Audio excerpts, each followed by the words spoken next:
We have covered so many fundamental topics in positive psychology today, but with the latest research and the latest thinking. It's my great pleasure to introduce Professor Becky Reichard, who holds what I see as one of the very top positions here at CGU. And I've had the pleasure of working with her side by side since she has come to CGU, and watched her work all the way through the ranks to where this year she was appointed as the Doris Drucker Chair of Management. Let's give her a big round of applause.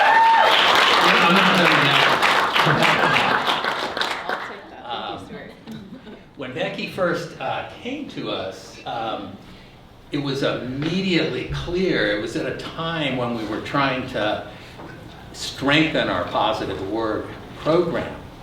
And as you know, one of the leaders in the field is Fred Luthans at the University of Nebraska. And he put together early on, I think it's now probably the most solid evidence-based framework that we have in the field. And you see it in the title of her presentation, Psychological Capital, or PsyCap.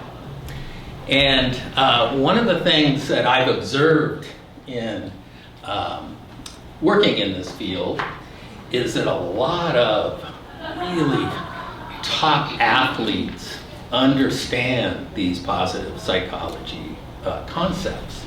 So you heard our lunch speaker, Matt here, works in the sports industry with lots of pros and is an avid tennis player. But I think we only have one Hall of Famer here today, and that is Professor Becky Reichard. What you probably don't know about her is she was a Hall of Fame basketball player at Western Missouri State, and there's a lot of press on her. Please read about it. But everybody that I know that's played with her at the 5 Cs, she's got a killer three-point shot. So that's why I never got on the court with her. She is probably one of the top experts in understanding all the studies that have now been done in PsyCap. And in the book I showed you this morning, she has a chapter where she's used bibliometric techniques, one of her specialties, to study all of that. And she now has insights in what we need to do next with that really powerful concept and construct in positive psychology. So let's give her a warm WPPA welcome.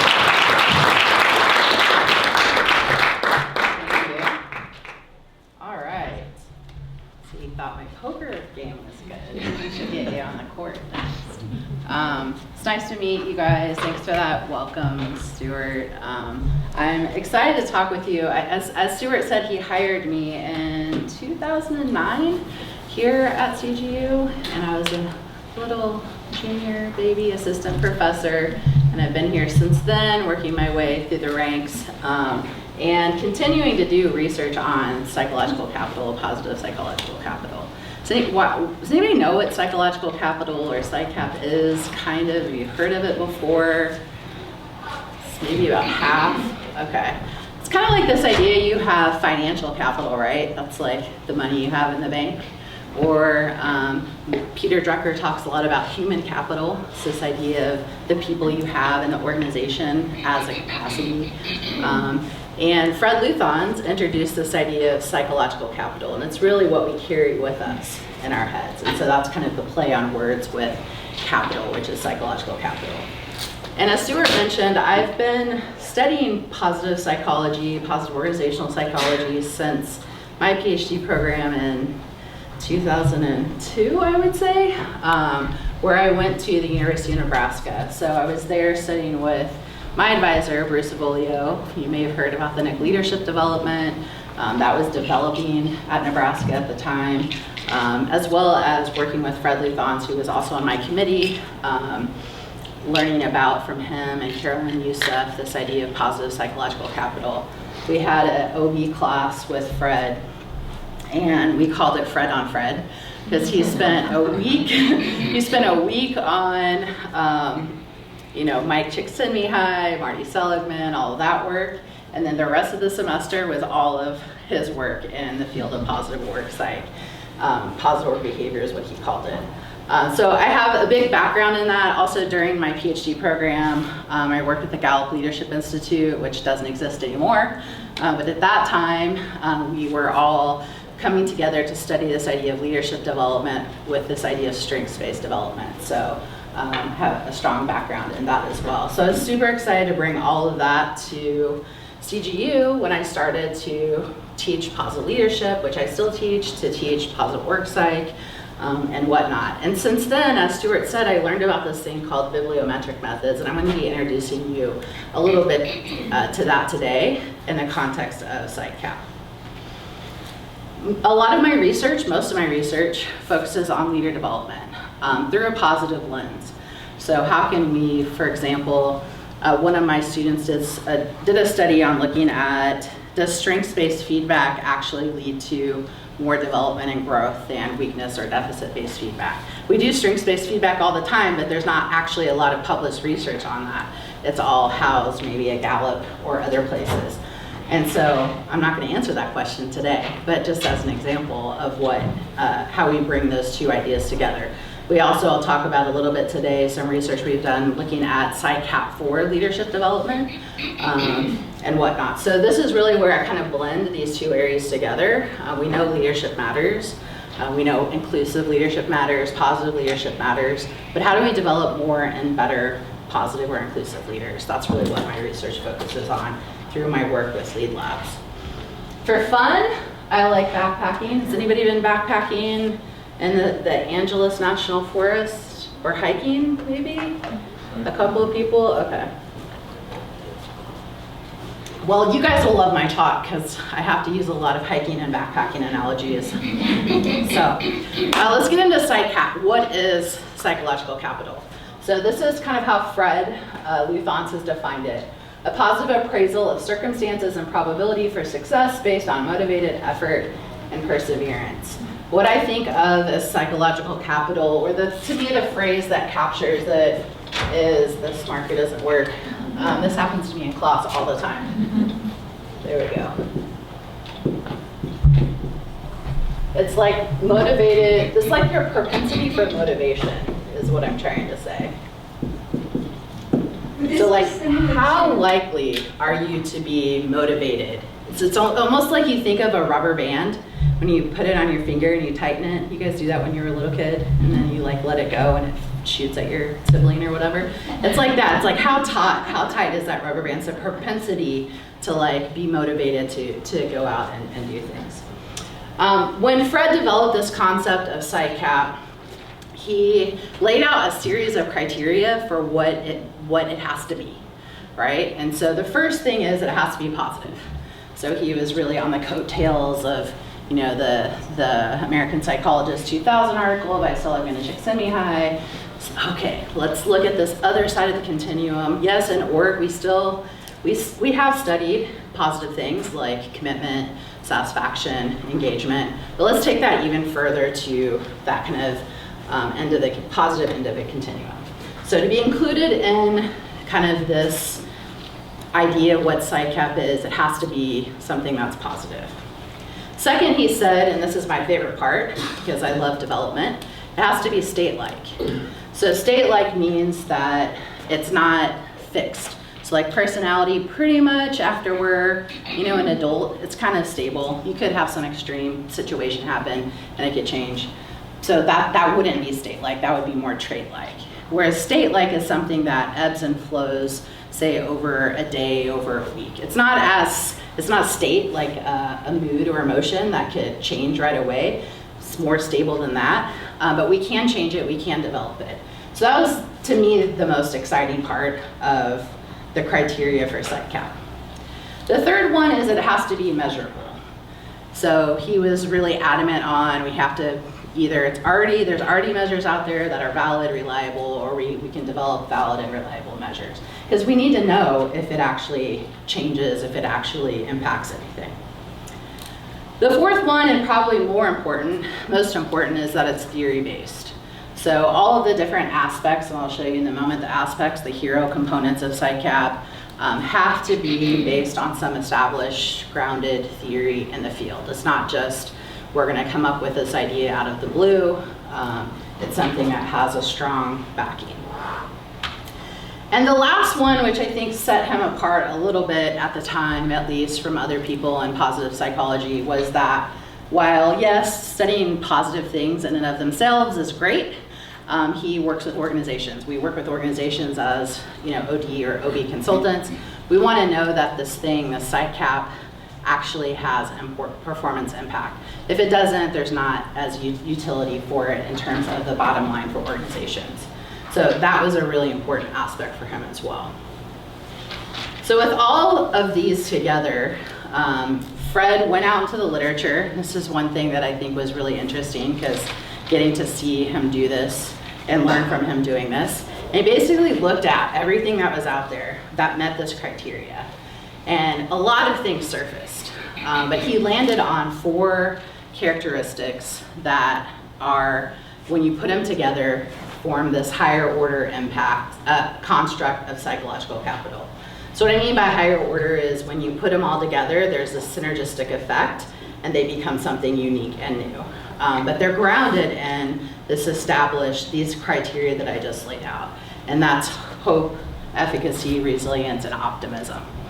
That's the hero in PsyCap. So hope comes from the literature by Rick Snyder and a lot in the education field. So hope isn't just, oh, I hope good things happen for me and life's gonna be great and you're like kind of a Pollyanna, right? No, the way Snyder defines hope is that it's agency, which is kind of that goal-directed energy you feel like drawn and pushed that you can do towards that goal, and pathways. You understand multiple contingencies or you have multiple strategies for how you can achieve that particular goal or outcome. So hope. The second one, efficacy. Probably because of Fred, I have like a super scholarship crush on Bandura, RIP, pour one out. Was the greatest living psychologist, now still greatest death psychologist, I don't know. Doesn't sound as good. But efficacy is grounded in social cognitive theory, of course, social learning theory, and it's this idea that you believe, you have a confidence that you have the ability to succeed in a particular task in a particular domain. And so that was the second criteria, or the second kind of component of PsyCap. Third is resilience. Resilience comes from work in clinical psych. This woman named Ann Maston did a lot of work in child psychology, especially looking at what is it that sets these kids apart who can kind of recover from trauma or bounce back from these really difficult events. And Fred took that and generalized that into PsyCap, looking at not just bouncing back from adversity, but also bouncing back from maybe positive things that happen that could be challenging or difficult. And then the last one is optimism. So this really grew out of Seligman's work as well as Schreier's work on having kind of attributions and expectations for positive outcomes in the future. So together, hope, efficacy, resilience, and optimism, again, form this synergistic core of what PsyCap is. And again, they all meet all 5 of those criteria. So they all had to be, again, positive, state-like, measurable, theory-based, and have a performance impact. There were other things that he looked at and that people are still looking at that could have been in here, but once this was established and then it became measured and all the studies came out, this is kind of what stuck with PsyCap, but there's probably other things that meet those criteria that would be interesting to add to the mix as well. So PsyCap impact, I said it has to impact performance, and we have found that it does. In fact, a lot of research. We did a meta-analysis in 2011, pretty early on in the development of PsyCap, and found that it was related to all the good stuff positively and negatively to all the bad stuff. But basically, what that study showed is that if you have higher PsyCap, your performance is going to be 21% higher. It accounts for 30% of the variance in engagement and satisfaction. It's negatively linked to stress, burnout, turnover, and tensions. And it has a strong ROI because a lot of not a ton, but a decent number of studies have shown that if you intervene on PsyCap, if you develop it in some way, we know it's developable, that you can do that in a relatively short period of time, hours, weeks, and that has lasting effects. So this is my sell for PsyCap. I think it's awesome. It's a great, as Stuart said, theory-based, evidence-based, positive organizational psychology construct. So that's why in our book, in Stuart's book with Jackie Gaffney, my co-authors and I wanted to look at, okay, it's been 20-ish years or so since we came up with this, Fred came up with this idea of PsyCap. There's been tons of research that has been done on it. Let's look at this whole field and kind of take a moment to assess where it's at and where it probably should go in the future in order to be more effective. So this paper I'm presenting today is a chapter in that book. So if you want to read more about it, definitely get the book. It's my plug for Stuart's book. And it's called Mapping the Present and Future of PsyCap, and it's published by Dan Smith, who was one of my students at the time and is now a PhD, Dr. Dan Smith, and Kate Matre, who actually went to Nebraska with in grad school. So what we're trying to do with this chapter kind of holistically is there's been a lot of reviews on PsyCap recently, even like the Logman and the Goswami reviews that have kind of taken stock of the field and made a lot of recommendations for where the future should go. We wanted to build upon that using bibliometric methods to really say, okay, given all of what they said, given what we found, where should the field go in the future? And it needs a lot of work, to be short. So if you're interested in doing research, maybe you're getting a PhD or a PsyD or whatever it is, definitely I'm going to be listing off study idea after study idea. And so, take note of what you think is interesting, and hopefully you guys can fill in that next evolution of PsyCap.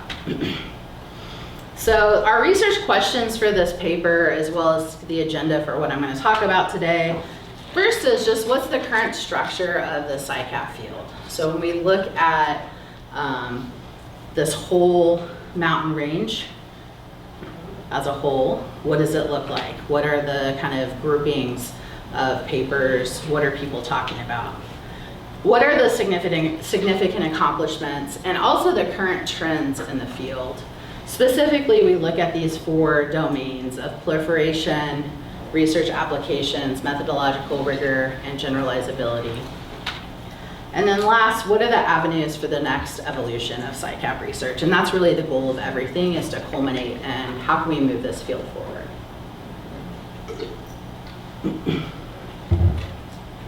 Are you guys with me? All right, cool. So that's why we did a bibliometric review. And you're probably like, Becky, that sounds fancy. I don't know what it is. Or maybe you're like Hannah and you've taken my class and you can't wait to TA it. Or maybe you're like some of the other people who are like signed up for my class in the fall, which will be awesome. But why would we do a bibliometric review, and what is it more importantly? So has anybody written a review paper before? Lit review? That's it? Come on. Yeah, okay, so maybe half or so of the people in here. What's the traditional process? How do you usually go about doing that? You've done it. What's the first thing you do? So the reviews we have been, and this is sort of on the, you can say within the health sciences and with veterinary medicine and other health professions. So this was sort of the old school way of you basically sort of scoping the literature and seeing what's out there. you inherently introduce a level of bias in what you ever sort of walk away with, and then there's newer ways, of course, of doing that, but very, very laborious. Yeah, it's kind of like looking at that woods right there and going, okay, where am I going to start? I got to read all that now? All those trees, if each of those trees was a paper? Okay. What's some of the other steps that you guys take in a traditional review? Like tactically, what do you do? Yeah, You set certain parameters around like what qualifies to be in your review. So your inclusion, exclusion criteria, okay. Anybody else? Yes, in the back. You search a bunch of databases and pull a massive list of abstracts, and then you get a bunch of research assistants to laboriously read them all and exclude the ones that are like coming up keyword-wise or absolutely not related. Yep. And that takes a minute. Okay. Then what do you do? Anybody else? Yeah. Tag through the references of the papers. Yeah. Tag the references of those. Forward and backward Yeah. in terms of what references papers. Yeah. And then you're like in your 5th year of grad school and your partner's like, what's going on? Or your parents are like, what's going on? So this is just summarizes what you guys said. Select a topic, choose a database or databases, enter those keywords, read prior reviews, pull references, repeat. Achieve saturation, which we don't really know. Have we gotten everything? And then hopefully this is where the sense-making part is. You organize that content in a meaningful, new, integrative way that the readers haven't really thought about before that brings some insight. Because you've read all of these papers. It really should be done by people who are experts, right? Because if you already know the field, then you kind of have a perspective maybe, and you're building from that. Otherwise, again, your time and effort is just sunk into this process. And as someone was saying, you put boundaries on the scope of the review, right? So you have to say, oh, I'm only gonna do the last decade. Or, oh, I'm only gonna do papers from the Journal of Positive Psychology. Or, oh, I'm only gonna do papers that empirically look at the relationship between A and B, or whatever it might be. So you set some of those exclusion-inclusion criteria to get rid of a lot of stuff. And this does introduce a lot of subjectivity, whether you are an expert with an opinion or whether you're explicitly getting rid of a body of that work. So let's look at the PsyCap documents. When we went through this process, we did a Web of Science search for all the different ways you could say PsyCap, spell it wrong, positive psychological capital, etc. We got 1,314 papers. So have fun over the next year reading those papers and come back to me. So with over 1,000 papers, that's when bibliometrics becomes really useful. Because basically, with those 1,300 papers you're left, which one of these are actually important? Like maybe I just read one and I'm influenced by it, but it's not really that good, it doesn't really mean anything. Which authors are other people listening to? Like how do I know who the most important conversants are, what the most important papers are? And how can I be sure that I haven't missed anything? The last talk was on flow. I see Matt had to bounce. Where I've been working on a flow biblio with Jean Nakamura, and we found this whole section of research that she didn't know existed, Miss Flow Expert, on video games and flow. There's a huge growing body of research on this, how we're being manipulated to, are you studying that? Okay, yeah, so it's like if you came in and you didn't know you were looking for that, it's in a different journal and different conversation, etc., you could totally miss that. So how can I be sure out of these 1,300 papers in PsyCap that I'm not missing anything or what's most important? And so that's where bibliometrics come in. Again, it's like a map and a compass. Again, hiking metaphors, you're welcome to the 5 of you who like to do that. You gotta have your map and compass, right? That's how you can figure out where you're going. You don't wanna get lost, etc. So Biblio provides a clear, systematic way to review this huge mass of documents.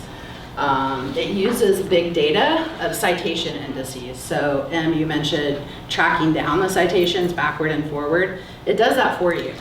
And it looks at how frequent, different citation patterns, and it uses those citation patterns to show you, here are the tallest trees, here are the highest peaks, here are the most important papers, here are the key conversations and how they're organized. So we don't have to set these arbitrary exclusion criteria based on time, journal, method, etc. So it gets rid of the subjectivity, and instead it's basing it on this more data-driven approach of citation patterns. And the other cool thing is that it allows us to map the field of study visually, so we understand and we can actually see what's going on. Are you guys sold on Biblio yet? Okay. I'll take that as a yes. Sami? Okay. So when we talk about the maps, there's different degrees of specificity we can look at in any map, right? You have a topographical map. This is Angeles National Forest. From Google Maps, you can see the really high view of the terrain. You can look more closely or take a more of a different perspective. This is from Palos Verdes, looking at Angeles National Forest, a different way to see the peaks and the elevation and the changes.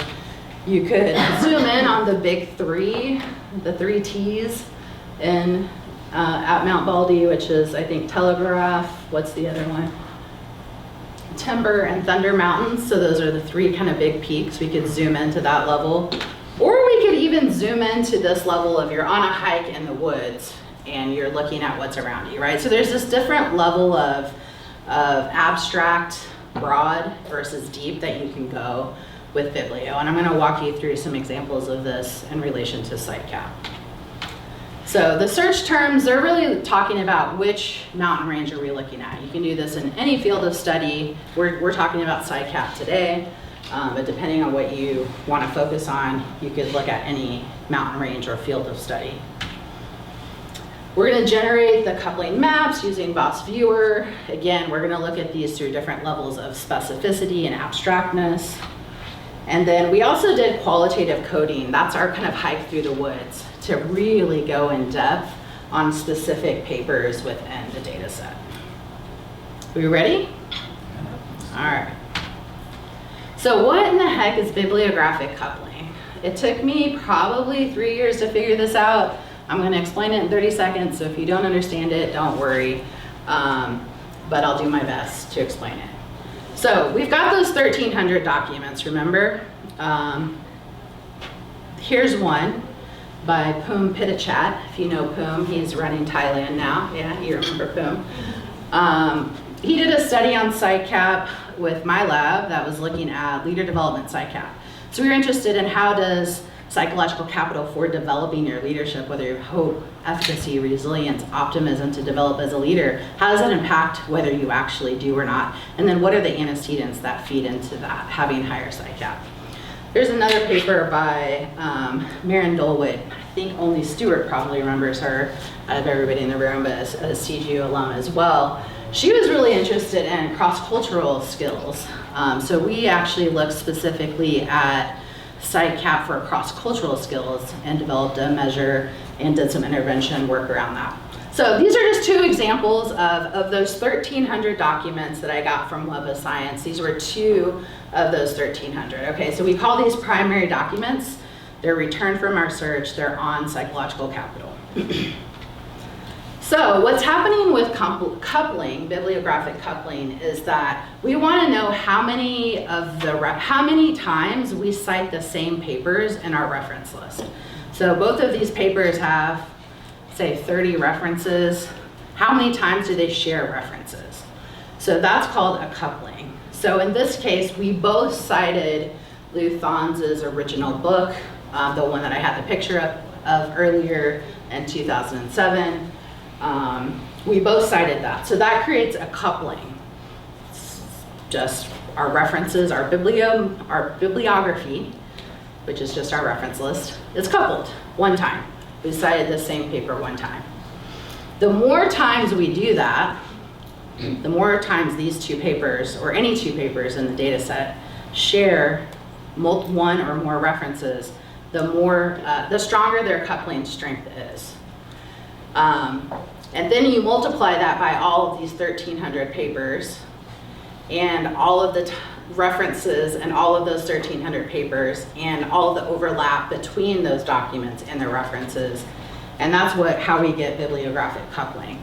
And so it visualizes the network of all of these papers to show us that mountain range, right? To show us how these articles are organized. So again, the assumption is if two documents share one or more references, there's something similar about those documents. So they're more tightly connected because they're talking about the same thing. If we're citing many of the same sources, there's something similar about what we're talking about. So that's the logic behind coupling. So just like with any map, we need a legend. So before I show you these maps, these visuals, I just want to give you a quick overview of the legend of what a bibliographic coupling map has. So each document is a node. And just for logistic purposes, just the author's last name is on the node. A node is just a circle in the map. Imagine like a network, social network map, okay? Larger nodes have a higher coupling strength. That means in this network of 1,300 documents, that circle is gonna be bigger. If it's coupled a lot, their references overlap a lot with other things in the network, meaning it's more important or essential to the network. The lines between the nodes indicate coupling. So if there's a line connecting one circle and another circle, that means they overlap in references. Sparse versus dense network. So you'll see once I show the map that some areas are very dense, there's a lot of lines, and other areas they're not as connected. Again, that kind of means that in those highly populated areas with lines, it's very tightly wound. We have a lot of similarity, right? We're all talking about the same, we're citing the same papers together. Whereas the places where you'll see it's sparse, fewer lines, we don't have as much in common. Co-located nodes, so if we're close to each other in the map, that means we're similar. We've coupled more, and we're also forming a cluster most likely. So you'll see in the map that different colors represent a cluster, and those clusters have more papers that are coupled within that cluster, so we can kind of see where they belong and how they're associated. Sound good? All right, we're orienteering right now, I think.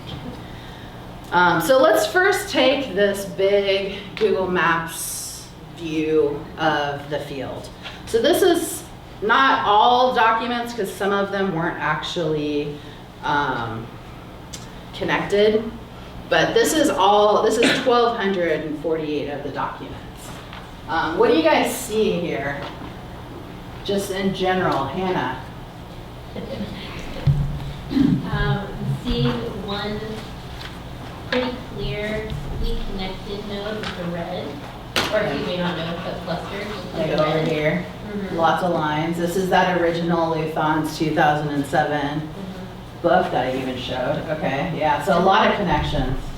And then you can kind of see the overlap happen in different clusters with the green and the purple, a little bit of orange mixed in there, a smaller cluster.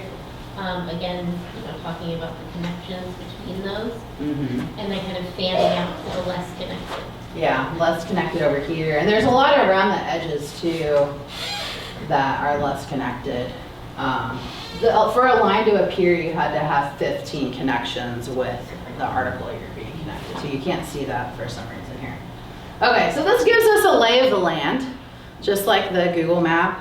That's helpful, orients us in general, but it's a little overwhelming, wouldn't you say? Looking at that, just kind of like looking at this. It's like, okay, I kind of get where the major highways and mountains are in here, but I need to look maybe a little bit closer. So let's take a little closer view. This is 273 documents. The 273 that are have the highest coupling strength, so the most important for the network, or most connected to the network. So this is what we got. What do we see here, Hannah? She didn't know this was going to be a test, but it is. See if you can be my TA or not.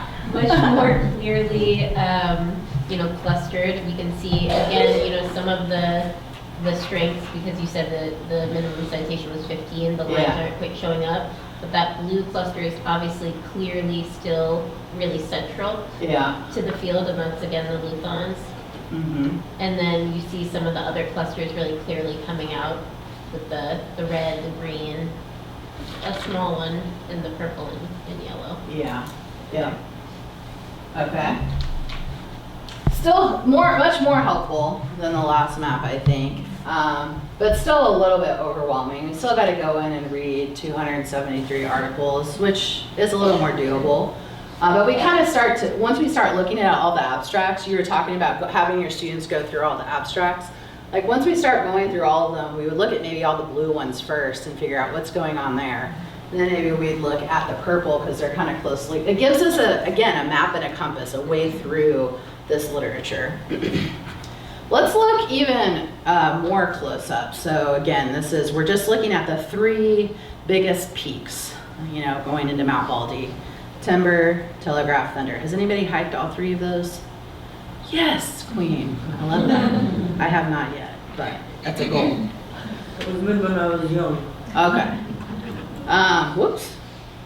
So this is the 100 most coupled documents. So again, we're zooming in, again, using not our random as a researcher, what do I care about, but the actual coupling strength as a driver for this decision. And so this is the map we're going to spend more time with right now. So again, we see here that blue cluster still kind of stayed, the one that Hannah was talking about. And actually, we did kind of label that. We went through and we read all these. We labeled that as early seminal work on PsyCap. And in a minute, I'll show you this over time, and you'll see that, yes, these are the older documents. So again, things like the Luthans, a lot of Luthans in this cluster. Avey, who was his student in here a couple of times, another time. So a lot of that older seminal work. Cluster 2, which is that second peak, the green cluster, that's PsyCap research both within and beyond the workplace. That's kind of how we categorize it. So when we looked at all of these papers, we started to see, that's what's happening with these papers. And then last we saw in cluster 3, which is less dense, right? There's fewer lines there, less connected to the whole network, but still important because remember, these are the 100 most important. We see that these are mostly empirical research on PsyCap in global or populations or in different industries. So it's getting out there more. And then we look at this over time, so the older nodes being a darker color. Again, you see that here, is that this older seminal work versus the yellow, which is showing up as the more recent kind of work on PsyCap. So again, all of this gives us a way, bibliometric analysis gives us a way to quickly orient ourselves and understand the field of study, gives us a mechanism for looking at that literature, understanding what, if I'm new to this, I'm a grad student, I'm in my first or second year of study, how do I know what actually matters, what's most important? Or maybe if you're just studying a new field of study you want to get into, in 20 minutes, you can have something like this and start to understand what that field looks like, what the important conversation is, and whatnot. But we wanted to dive in a little bit deeper. So we did actually a content analysis. So this is us like hiking through the woods, right? We really wanted to understand what each of these 100 documents focused on and what they were studying. So we did this across 4 domains. First, we looked at what we call proliferation of PsyCap research. So who are the authors, who are they affiliated with, where are they from, applications, what theories are underlying these studies, what's the role of PsyCap, what are antecedents, what are outcomes, what are developmental mechanisms. We looked at methodological rigor, so what type of publication is empirical or not, what type of method did they use, what level of analysis. What time perspective do they use? And then fourth, we looked at generalizability. So what's the context, industry, sample, etc. So I'm not going to show you all of the results of that, but a few highlights that are going to inform where the future research should go. So first on proliferation, you'll see that over time, everything at the beginning, kind of everything was situated in the US. Over time, it's expanded really globally. A lot of the research has become outside of the US. Similarly, with affiliation with Nebraska, started in Nebraska. We were all there studying with Fred. And then over time, that has gone outside significantly, as you can see. Applications, a lot of different theories were pulled in to kind of explain the relationships here, from broaden and build, COR, social cognitive, social learning theory, job demands. These were the most dominant theories that were used to underlie these papers. Significant outcomes weren't a surprise there. Antecedents, a lot of different antecedents studied, as well as developmental mechanisms. Only 12 of the 100 papers, of the most important papers in the field, talked about development. And only 7 of those actually studied it. This is an area where we really have trouble, is the methodological rigor. So even though within the field of positive org, PsyCap is one of the, I would say, front runners in terms of theory base and research, we still have some issues. 74 of the top 100 or of the 90 empirical papers were correlational in nature. 68 of those were at the individual level of analysis only. And 53 were cross-sectional, only 28 were lagged over time even. When we look at generalizability, you can again see we've moved from US to non-US in terms of sampling, which aligns with authorship. This one's very concerning. We started out, there's PCQ is the measure that's kind of validated to assess PsyCap. People started out using that a lot, but as kind of it's expanded, people have started making stuff up basically, or using parts of those scales, which is super problematic. So anyway, I want to get into the future real quick. I'm not going to go through all of these because I think we have 6 minutes, but I'll give you the highlights. So the 3 things I think we really need to do, otherwise this is dead in the water at this point, is dial in the measurement, implement study designs that actually look at the mediating, moderating, and causal mechanisms, and bridge further into different contexts and cultures. There's already a good start with that, but I think more can be done. So in terms of measurement, the PCQ-12, this is the items up here. Usually the way PsyCap is measured is the average composite score, so it's summative or additive. But if you think about that, Tom and Jerry, they've got the same composite score, but a very different profile of their PsyCap. So it could be that we might be over predicting some outcomes based on the different profiles, right? And so I think it would be interesting to look at either some type of profile analysis or multiplicative between the 4 components rather than just kind of an additive effect. So that's something that I think future research could really look at. So for example, if you're really high on efficacy or optimism, maybe you're overestimating your capabilities than what you actually have versus, let's say, if you're high on resilience or hope, like how does that look different? We don't really know. So I think that's one area we can dial in the measurement. Also, as I said, a number of the scales were modified or using parts of this, which if you've ever had a lecture from Jason Siegel, you know you don't want to mess around with that stuff because you're ruining your reliability and validity. So we really need to make sure we place a strong emphasis on using and not modifying these scales moving forward.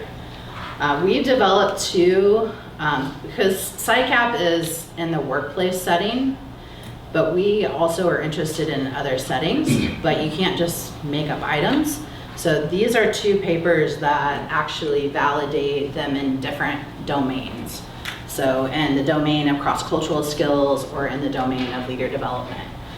We've had a lot of good success measuring PsyCap with these new scales that we validated. But again, we don't want to just willy-nilly use those scales, which a lot of people seem to be doing recently. This is, I think, the most important one, which is implementing study designs that examine mediating, moderating, and causal mechanisms. So again, most of the studies, I just went over this, were correlational, cross-sectional, one point in time, individual level of analysis. We can't really learn a ton from that. Loopsa's meta looked at, there's only a total of 41 studies that intervened on PsyCap, which isn't that many. Again, remember the whole field was 1,300, only 41 intervened. And of those 41, only 2 actually had an active control group. So the rigor of those experiments were pretty low. So we really need more longitudinal, cross-level, and more stringent experimental intervention designs to really tease apart like what those mediating, moderating mechanisms are. So please do that. I have some guidance for you. I don't have time to really go over it, but I want to shout out this paper that just came out in 2024, where we're looking at, there's a lot of theory and research on each of the individual domains and how they actually develop. But people don't use it for some reason. They just make up stuff like, oh, I think this will impact PsyCap.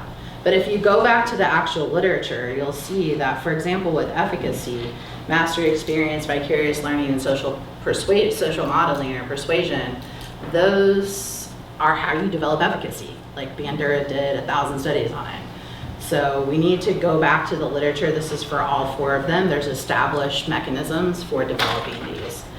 And not only at the individual level, but at the organizational level as well. So again, this paper from 2024 looks at organizational supports that feed into those individual sources of PsyCap. So for example, under efficacy, since we're talking about efficacy, having visibility or access to leaders like you is going to be a form of vicarious learning, right? So let's test interventions to see how that impacts PsyCap. Lastly, bridging further into different contexts. I mentioned this cross-cultural measure we developed. We've also did intervention studies where in both the US and South Africa looked at just a 2-hour long, and it was in-person intervention where they went through all of those. They had vicarious learning because they heard from each other. They enacted cross-cultural scenarios to learn from that. They got feedback. They developed strategies to help them with hope. And we found that those effects lasted for a whole month, that they impacted, for example, cultural intelligence a month later. So more studies that look at cultural specific, they look different though in the US versus South Africa. Cultural specific interventions in different cultural domains, I think, is a really interesting thing to build upon in terms of the research. So that's my presentation. Again, I think this is I hope you're interested in PsyCap. I hope you know what it is now. You're excited about studying it. There's tons to do. I'm happy to talk with anybody who's interested in studying this about more ideas. I love ideation and designing those things. And if you want to learn more about Biblio and you go to CGU, you can sign up for my Biblio class in fall. I put the information up there. It's just 2 units, but otherwise, that's all the time I have. Maybe one question. But yeah, thank you for your time.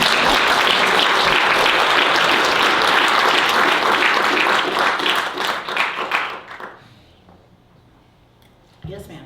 Is there thank you for this talk, it was so interesting to Oh. learn about Biblio. It sounds like a factor analysis from literature review in a way. Yeah, I mean, it's using different citation patterns. Right. So if you think of factor analysis as patterns Right. in the data, yeah.